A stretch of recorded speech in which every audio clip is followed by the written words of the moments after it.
Ketika kita tidak kritik, kita tidak kritis, kita tidak meminta untuk itu tidak dilaksanakan, maka lama-kelamaan akan membesar. Sehingga apa? Oknum-oknum tersebut akan berani untuk melanggar ketentuan aturan perundang-undangan. Janganlah seperti itu. Isu seperti ini tidak layak, tidak pantas dipertontonkan pada saat masyarakat Indonesia masih sangat membutuhkan kehidupan yang layak, yang dijanjikan oleh Pancasila, yang dijanjikan oleh Anda semua ketika diangkat menjadi pejabat di negara Republik Indonesia. Siapapun itu. Salam Pancasila, salam penegakan hukum. Halo sahabat Rumah Pancasila, kembali lagi bersama kami di channel Rumah Pancasila, membahas isu-isu hukum dalam bingkai Pancasila. Kali ini Rumah Pancasila akan membahas video-video mengenai isu hukum yang masuk ke dalam DM sosial media kami. Jangan lupa untuk tetap like, share, dan subscribe channel kami. Dan mari berbagi ilmu. Salam Pancasila.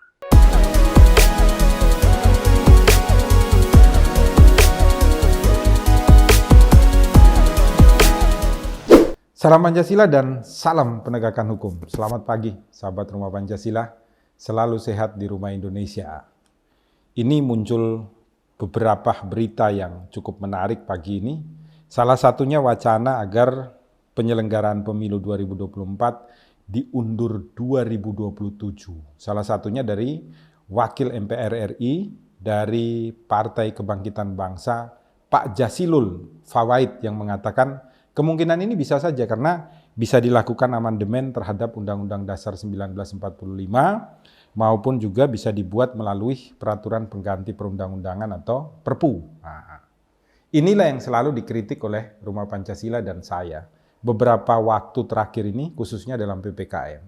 Saya selalu mengatakan tolonglah masyarakat, mari kita kritisi pemerintah agar pemerintah dalam oknum-oknum tertentu tidak menyalahgunakan jabatannya. Karena mereka yang buat undang-undang, mereka yang punya kewenangan untuk melakukan amandemen terhadap apa? Terhadap undang-undang dasar. Ini bukan pemerintah, tetapi melalui wakil rakyat. Dan ini sudah mulai dipersiapkan gitu loh. Makanya digelontorkan pada saat ini. Bahaya loh. Begini, contohnya seperti vaksin aja. Vaksin itu kalau dijadikan aturan untuk masuk mal, dijadikan aturan untuk makan di warung, dijadikan aturan untuk orang bisa nikah, dijadikan aturan untuk orang bisa melahirkan di rumah sakit, itu sudah melanggar konstitusi undang-undang dasar. Itu sudah melanggar undang-undang mengenai kesehatan. Tapi kebanyakan dari kita diam dan membiarkan. Contoh lagi umpamanya orang khusus di wilayah Jakarta ya, orang yang belum divaksin akan dipasang stiker di rumahnya. Itu melanggar konstitusi juga gitu loh. Ketika kita tidak kritik, kita tidak kritis, kita tidak meminta untuk itu tidak dilaksanakan, maka lama-kelamaan akan membesar gitu loh. Sehingga apa? Oknum-oknum tersebut akan berani untuk melanggar ketentuan aturan perundang-undangan. Janganlah seperti itu.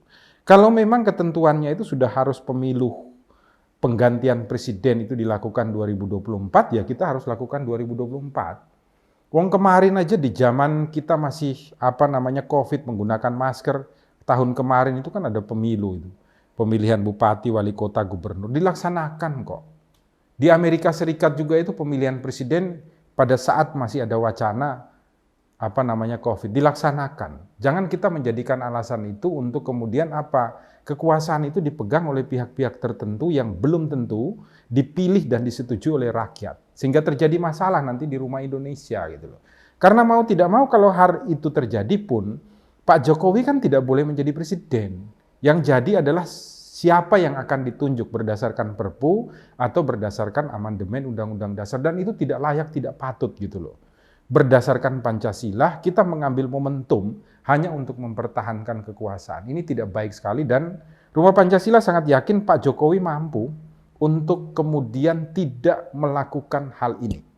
Sehingga apa? Sehingga ke depan itu tidak ada lagi perubahan-perubahan di dalam sistem aturan perundang-undangan kita yang tidak pasti.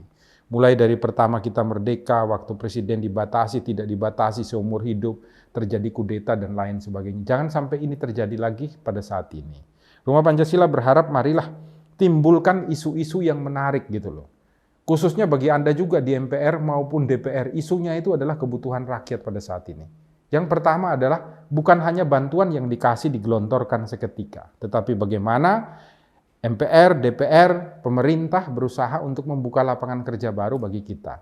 Sehingga apa? Di masa pandemi ini pun kita yang sudah nganggur, tidak punya pekerjaan, bisa mendapatkan pekerjaan dari rumah dan menghidupi kita. Gitu. Jadi bantuan tidak harus diberikan terus-menerus oleh pemerintah. Jangan memasang isu-isu seperti inilah pada saat kita masih pandemi seperti ini.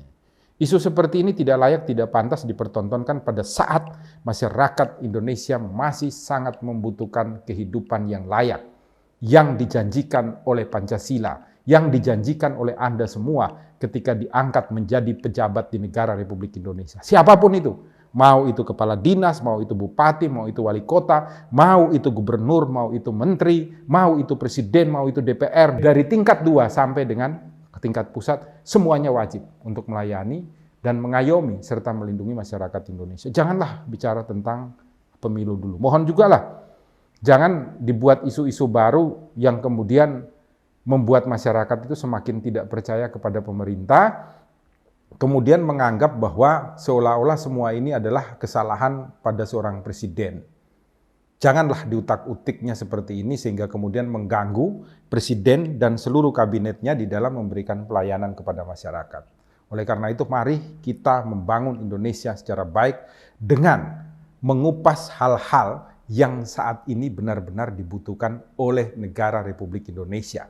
Bukan yang masih masa yang akan datang dan kemudian menghancurkan kita di rumah Indonesia. Salam Pancasila dan salam penegakan hukum selalu berbagi di rumah Indonesia. Melapangkan